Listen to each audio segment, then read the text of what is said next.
Audience here and viewers out there, I welcome you to a Healy's Talk Show. Remain blessed. Vivid View. Say and do it.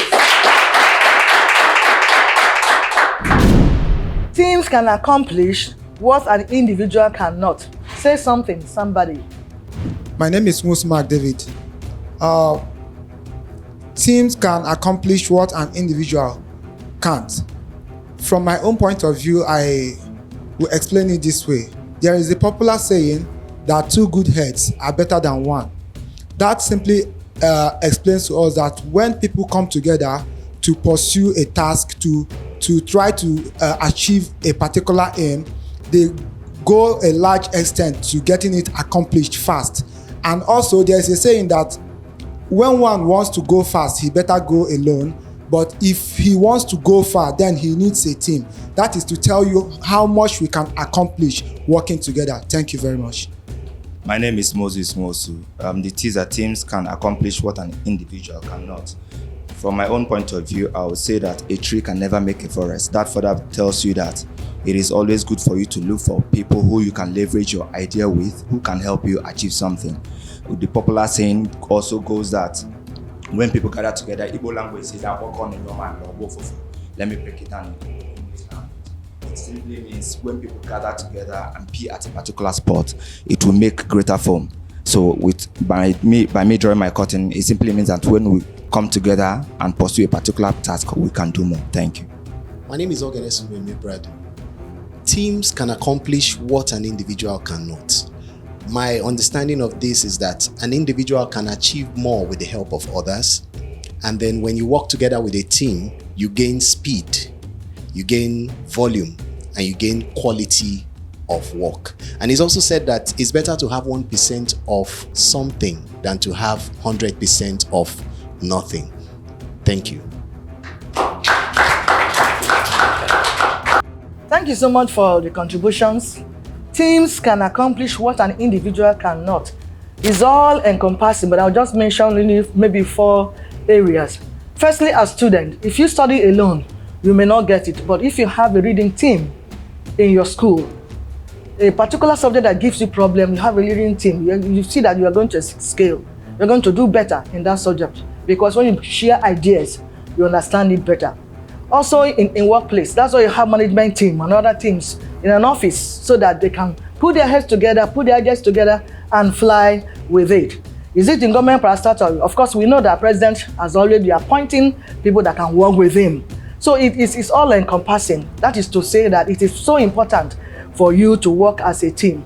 And then old adage says that when 2 people lift up an object, it becomes very, very easy than when one person is struggling with it. So learn not to be a lone ranger. Work with people. Thank you so much. Enough for this. We'll go straight to the story for today.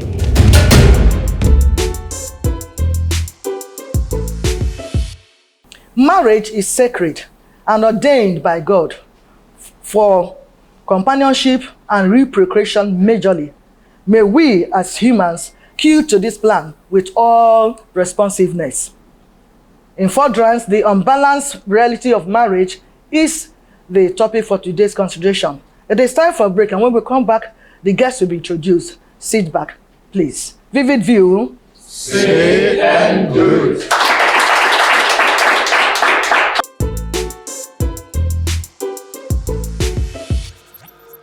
Welcome back.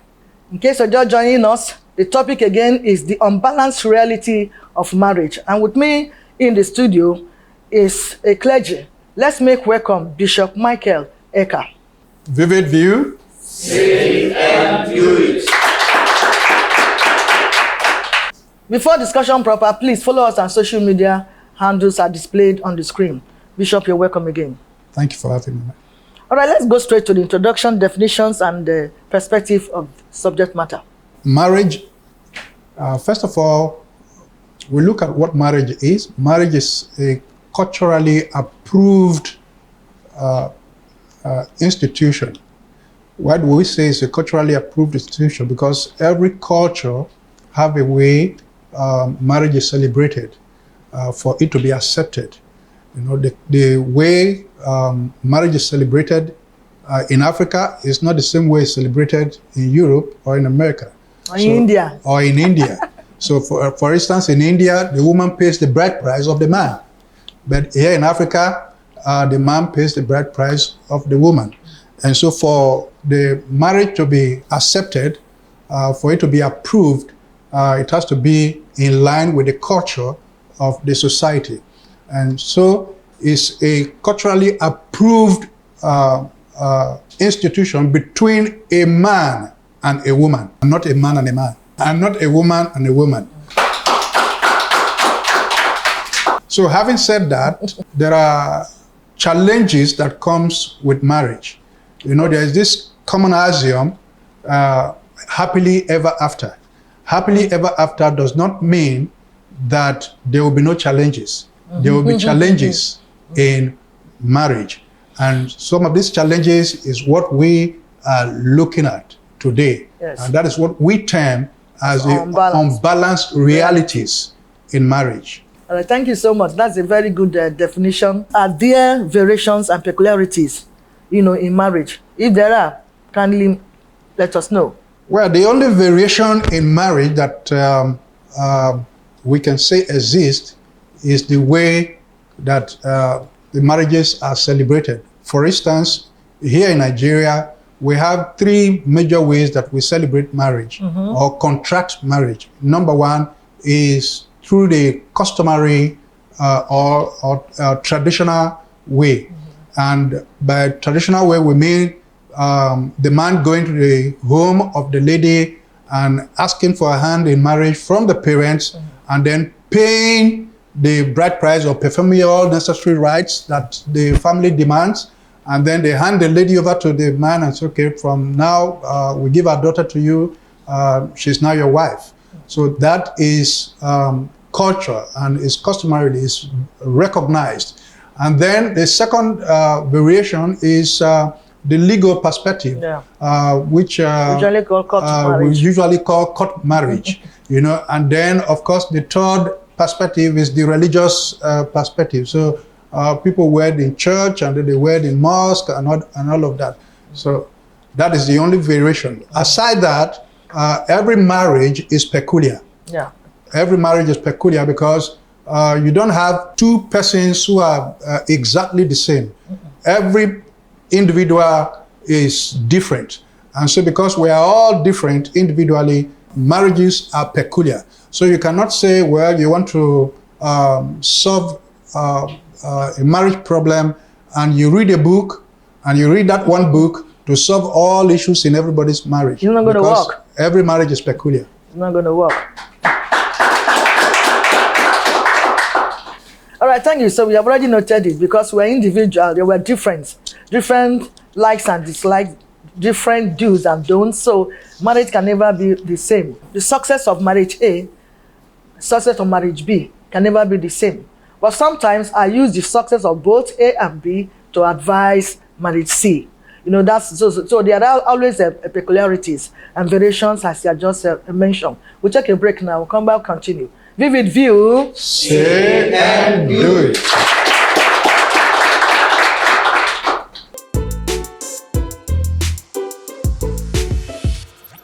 Welcome back. We're still discussing the unbalanced reality of marriage. And that takes me to the other one. Should other people's marriage serve as a model for acceptance as far as marriage is concerned, or marriage success is concerned? Thank you very much. Other people's marriage should not serve as a yardstick for success in marriage. As we mentioned earlier, everybody is peculiar. You know, you are not the same with others. And so every marriage is peculiar. And so the challenges in your marriage also different. The challenges in the other person's marriage. And so sometimes also when you are looking at other people, you look at them and you say, oh, this person is very successful, his marriage is working, things are okay, because you are looking at them from the surface level. Now, when you go deep, you also find that they too have their challenges. So every malam has its own kettle, you understand? And so when you look at the surface level of some marriages and then you are judging yours with that, you might be making a grave mistake. And so, like we said, every marriage has its challenges. There's an African adage that says that the house you have not been to is heaven. You understand? The house you have not been to is heaven. When you eventually enter the house, you discover that they too have some challenges like you are having in yours, and then you now come to appreciate yours better. And so the standard, you know, that that we ought to use to judge our success in marriage is to make sure that we please our Creator, you know, in our marriage. Do all you can in marriage to please Him, God. to please God, you know, because if you are set on pleasing God in your marriage, you discover that you will love your spouse, and then also you will be patient with your spouse, and you will also now learn to do to others as you wish to be done to you. You know, you will treat your spouse the way you wish you are to be treated. And so we can never use other people's marriage to judge the standard of success in ours. That is very good, because some people are fond of that. Oh, I want to be like this. I want to be like this. I want to be like this person. I want to be my man to be like this. Like he said, you know, as I'm sitting down, clothes covered my nakedness. You don't know what is inside, but you're just seeing clothes. So do not, but strive to make yours work. That's all I want to advise you. That's and right. He just mentioned here that let your standard be to please God. Because we know what God wants us to do to each other. We know God wants you to do to your wife as a man. I also know what God wants to do to your husband as a woman. So if you try and please God, then you are good to go. Your marriage will be successful. I've always said there's nothing that cannot really be resolved in a marriage. If only we bring ourselves down to God. All the divorce you're hearing here and there will have been seriously avoided. If only you can bring yourself down, if only you can look at that standard that I need to please God and bring God into your marriage, it will be successful. But for you to go and copy A or B, you may not be able. That's some women, you go and tell that wife, how much does the husband give you? The woman foolishly say, he gave me 20,000 naira. I say, me? 200,000 naira. If you don't give 200 naira, war. And then stupidly go and fight your husband. Whereas her own doesn't even give up to 10,000 naira. Because you want to be like her. So please, let it be known today. Do not want your marriage to be like another person. But let God be your standard. Let God be your marriage. When you keep to the precept of God about marriage, then it will be successful. Okay, in all of this we're just saying now, what are some unbalanced realities in marriage now? Because this is the cocoa issue. Okay. We're discussing now. Firstly, you are two different individuals, which means that you have different backgrounds and different upbringing. And because you have different backgrounds and different upbringings, that alone is a challenge in itself. It means that you must learn to understand each other. Because without understanding, understanding is very key. Without understanding, the marriage cannot go anywhere. The different background and upbringing is number one, unbalanced reality that you must deal with in a marriage. And then two, when we say love, most people think that love means that there will never be misunderstanding. They think love means I'll never be angry. You know, love entails joy. Love entails all the emotions: joy, happiness, anger, even sadness. You know, even sadness. Love entails it all.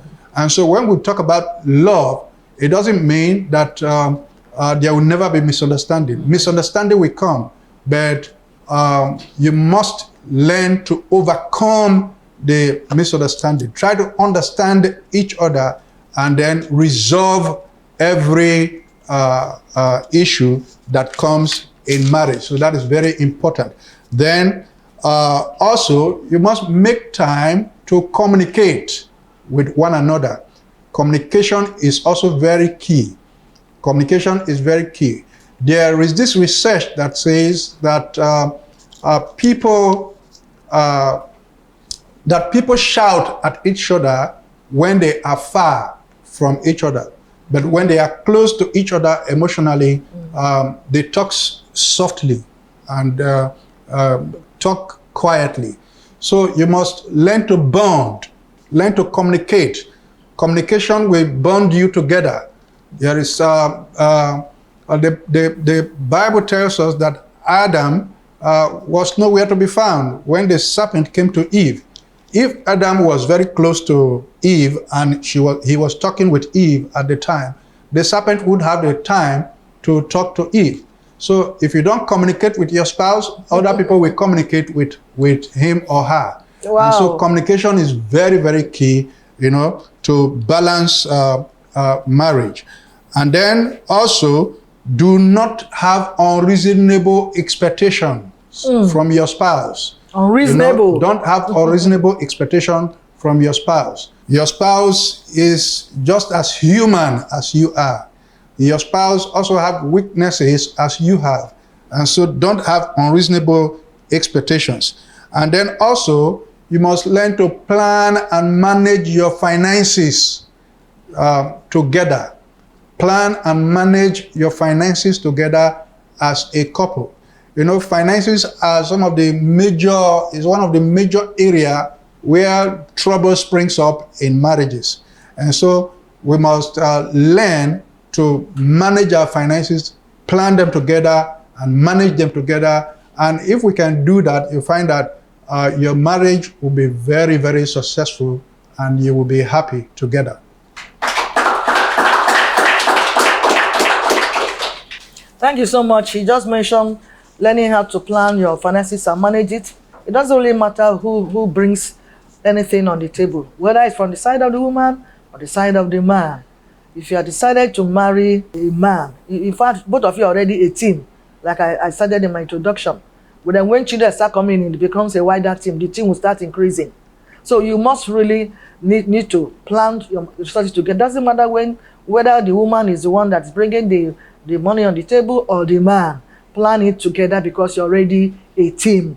You're already one, as Bible say, and then you're good to go. Also, one other area where we have challenges in marriage is people get married but they don't leave their ex. You are in marriage but you are still communicating with your ex. Certainly your marriage is going to have problem. Both sides, yes, whether both the man or the woman. Whether the male or the female. Okay? So if your ex is good enough, they won't be ex. You understand? So if they are good enough, they won't be ex. So if you are married, you must leave your ex completely and focus on your marriage. Focus on your partner. And then also you must learn to love the person you marry. Most times we say we want to marry who we love. We marry who we love, but you must learn to love who you have married. After all, you saw so many people before you settled down for that person. You saw so many other men, you saw so many other ladies, and you settled down for that person. And so you must learn to love that person that you have settled down with. And then finally, I will also say that you should never make the opposite sex your bestie. Never make the opposite sex your bestie. So if you are married and your best friend is a male or your best friend is a female, as a man, know that you are heading for catastrophe in your marriage.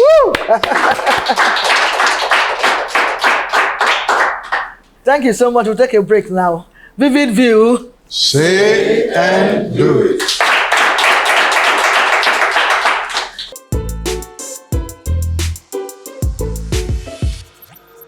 Welcome back. We are still discussing the unbalanced reality of marriage. And Bishop Eka is actually dealing with it. with all the knowledge he has, even as a man of God, and also who also have been in marriage for some years now. 22 years. 22 years, that's a good one. So how do we now enjoy successful marriage regardless of personal differences? Like we mentioned earlier, there is no perfect marriage. Really? All we have is patient couples. So there is no perfect marriage, but we have patient couples. And so we must learn to understand each other and be patient with each other, and then also communicate with each other always. And then we must also learn to love the person that we have come to marry, the person we have settled down with. Love that person. Forgive each other, of wrongs. Don't hold on to wrongs. Don't hold on to the past. Let the past go, and then look to the future together. So forgive wrongs, and then also we must patiently build the marriage together. Marriage takes a lot of hard work. If you work at it, it will be successful. When challenges come, you don't run from challenges. You don't say, oh, well, I'm having challenge in this marriage, and so that's the end of the marriage. I'm going to quit. No. So quitters don't win, and winners don't quit. And so don't quit that marriage so early. When you read things on social media these days, they tell you, well, if you are not happy in the marriage, quit. Take a walk. Take a walk. Just quit. So if your parents quitted so quickly, I don't think they will have you. And so if you have challenges in marriage, of which must come, challenges must come. And so we don't quit. Rather, we work at it to solve and resolve issues. And that is what makes marriages successful. Every marriage that you see have lasted for decades. It's not because they didn't have challenges, but it's because they work together at resolving those challenges, and that is why you see that the marriage survived. Then above all that we have said, make sure that you make God the bedrock of your marriage. When God is the bedrock of your marriage, when he becomes the standard, for your marriage, then you discover that everything you do will be to please him. And if all you do is to please him, then you discover that you'll be able to also please your partner. You'll be able to please your wife or your husband. Thank you so much, Bishop. We have already mentioned it, that marriage is meant for two imperfect people. You must understand that. You, the man, you're not perfect. The woman, you're not so perfect. So learn to understand yourself. And at the same time, too, do not always magnify the negative side of your spouse. Rather, look at the positive side all the time. Because if you look at all the negative, then you will not find anything good in that woman. That's true. If you look at all the negatives, you will not find anything good in that man. There's nobody that's completely useless or completely wicked. If you focus on that negative part of your partner, it's going to jam rock. At the same time, again, I also want to empathize. He mentioned that. Put yourself in the shoe of your partner. You that takes your wife as a punching bag. If you are the one that your wife is punching, how will you feel? You that runs your mouth to like tap water as a woman, bring your husband down with your tongue. If you're also the one that your husband is doing so, how will you feel? So when we empathize, Father, that we will go a long way in our marriage. He has mentioned 32, I have done 36, by the special grace of God. So that's what, and the commitment again. You must be committed to your marriage, both of you. The man must ensure that the marriage works. The woman also try to make sure your marriage works.